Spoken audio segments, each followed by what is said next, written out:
excited that we're going to do a bit of a year in review today. As Pam said, it's our last webinar of the year, and it's been an amazing year, and I think we have a lot to celebrate as we reflect in all the work that this community of practice has done over the last year. So that's some of the goal of today, is to kind of share some learnings and reflect on where we've been over the last year and celebrate some of our accomplishments.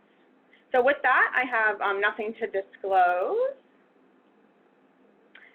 So the faculty and I put together kind of a top 10 list of some of the things that we were most excited about as we reflected back on what this community of practice has done over 2019. So I wanted to share some of those with you, some of the highlights of the past year.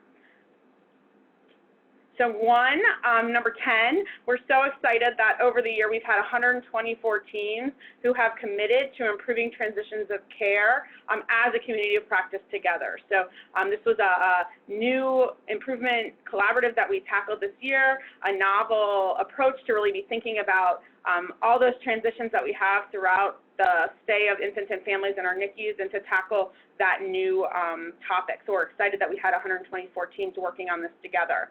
I think it was also an amazing accomplishment this year that we embraced the new conceptual model as we used the 4 key drivers as a lens for approaching critical transitions this year, kind of a new way of thinking. Number 8, the 64 teams that dove in deep and started to learn the new methodology of evidence-based co-design as an approach for deeply engaging families and designing system and process changes. Again, a new approach to quality improvement that we haven't really used before. And so these 64 teams were kind of bold and brave in tackling that, and I think we learned tremendous things from those 64 teams, and will continue to. Number 7, those of you who are working in your units on the front lines, you tested and implemented really hundreds of interventions over this last year. So journey maps for discharge planning, briefs and debriefs around admissions, use of handoff checklists, lots of different things that you guys tested and implemented to improve your systems and processes of care. Number 6, the improvement work that you guys did in your own units tackled really important metrics.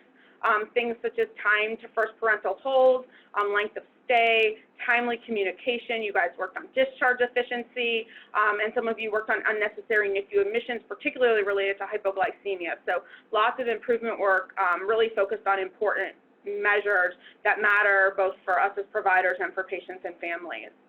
Number 5, with the 2 Vendée audits, which we'll hear a little bit more about today, we gained a lot of insight on areas for opportunities for improving transitions of care by auditing over 2,000 infants. So 2,446 infants were audited in those 2 audits. So impressive work by all of you, and real opportunities for learning there.